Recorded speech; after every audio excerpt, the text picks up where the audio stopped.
Bismillahirrahmanirrahim. Assalamualaikum.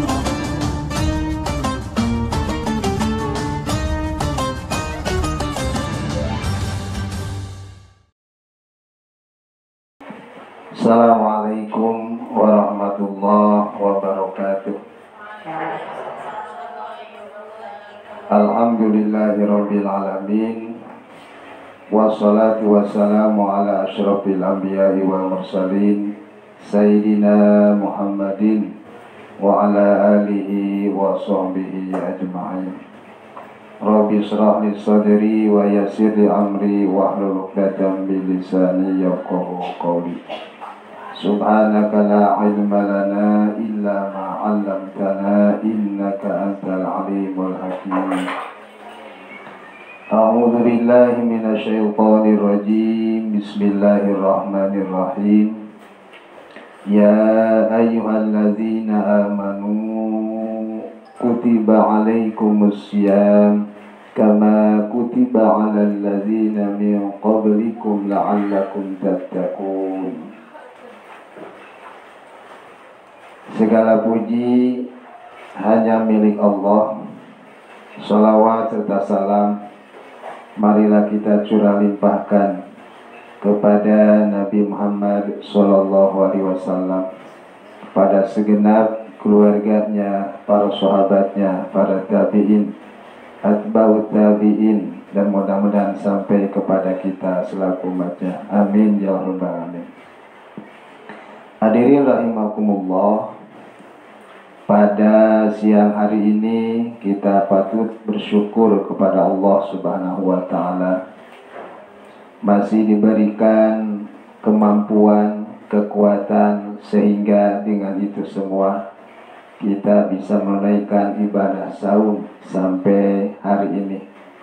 Mudah-mudahan ibadah saum yang sudah kita lakukan dari awal sampai hari ini dan selanjutnya, puasanya puasa yang diterima oleh Allah Subhanahu wa Ta'ala. Amin ya rabbal alamin. Pada kesempatan yang sangat berbahagia ini, saya akan menyampaikan hadis yang diriwayatkan oleh Imam Bukhari yang diterima oleh Abu Hurairah. Hadis ini sudah familiar, sudah pada hafal di telinga kita semua, yaitu man shoma ramadhana imanan wa ihtisaban ghufira lahu ma taqaddama min dhanbi.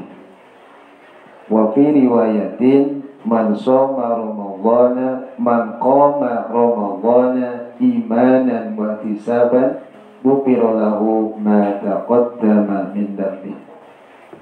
Barang siapa yang puasa di bulan Ramadan dengan dasar iman dan berharap pahala kepada Allah Subhanahu wa Ta'ala, maka dosa yang lalu pasti akan diampuni oleh Allah Subhanahu wa Ta'ala. Dalam riwayat lain, siapa saja yang melakukan qiyam, melakukan ibadah di malam harinya di bulan Ramadan dengan dasar iman dan mengharap ridha dari Allah Subhanahu wa Ta'ala, maka dosanya yang lalu akan diampuni oleh Allah Subhanahu wa Ta'ala. Hadirin rahimakumullah, ini merupakan kesempatan yang sangat berharga bagi kita semua, yaitu kita berada di bulan Ramadan. Salah satunya adalah dosa kita akan diampuni oleh Allah Subhanahu wa Ta'ala. Sebagaimana kita ketahui bahwa kita sebagai manusia biasa tak luput dari salah, tak luput dari noda dan dosa. Pasti kita banyak dosa. Maka Ramadan adalah salah satunya untuk menghapus dosa-dosa yang sudah kita lakukan. Jangan sampai seperti Nabi katakan dalam hadis yang lain, Rogiba anfu rajulin dakhala alaihi Ramadan summan salahu qabla ayyum farolahu celaka. Bahkan malaikat Jibril membaca doa, kemudian Nabi mengamini. Celakalah orang yang masuk di bulan Ramadan, kemudian Ramadan selesai, namun dosanya qabla ayyub farolah, dosanya tidak diampuni oleh Allah Subhanahu wa ta'ala. Maka dari itu, hadirin rahimakumullah, syarat mutlak agar dosa kita diampuni dengan melalui puasa Ramadan, yang pertama adalah puasanya karena iman, yang kedua ihtisaban. Iman sebagaimana kita ketahui, al-i'tiqad bi fardiyatis siyami. Iman itu meyakini bahwa puasa yang kita lakukan ini adalah merupakan kewajiban, merupakan fardu bagi kita semua. Harus kita yakini. Makna ihtisab adalah talabus thawab minallahi ta'ala, yaitu mencari pahala dari Allah Subhanahu wa ta'ala. Bahkan Imam Al-Khattabi memanai iman dan wahtisaban itu, yang pertama at-tasdiqu warugbatu fi thawabi, artinya membenarkan kewajiban syariat puasa itu harus kita yakini. Ini adalah syariat dari Allah Subhanahu wa ta'ala yang harus kita jalani. Ketika kita melaksanakan syariat dari Allah Subhanahu wa ta'ala, maka tidak ada yang kita tuju kecuali warrubbatu bisawabi, mengharapkan pahala dari Allah Subhanahu wa ta'ala.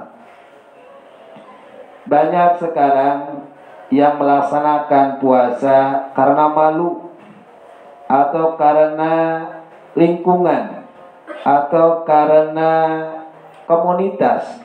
Maka puasa yang demikian itu bukan puasa yang dikehendaki.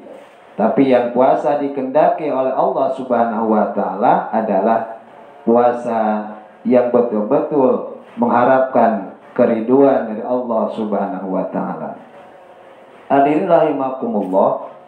Yang kedua, Imam Al-Khattabi memanai iman dan wahtisaban itu adalah thayyibatun bihi nafsuhu ghairu karihinlah.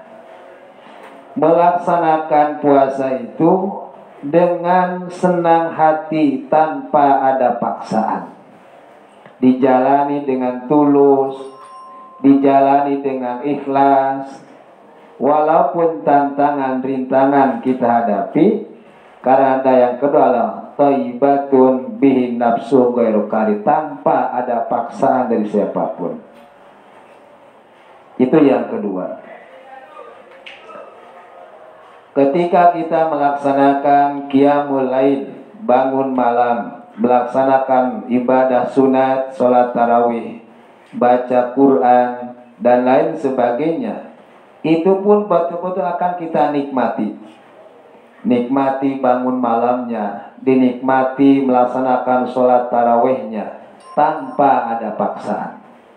Namun bukan fenomena, tapi kebanyakan masyarakat kita ketika kita melaksanakan tarawih ini harus kita perhatikan. Pertama, dalam baca Qur'annya tidak memperhatikan kaidah-kaidah ilmu tajwid, tidak memperhatikan syarat tumaninah, rukun, dan lain sebagainya, sehingga ada kesan tarawih itu adalah balap. Sehingga kalau tarawih yang demikian itu pengikutnya banyak sekali. Sedangkan yang tarawihnya baca Qur'annya fasohah, kemudian tumaninahnya benar, itu sangat sedikit sekali pengikutnya. Maka dari itu, hadirin rahimakumullah, sholat tarawih, baca Quran itu sesuai dengan kaidah ilmu yang ada kaitannya dengan sholat.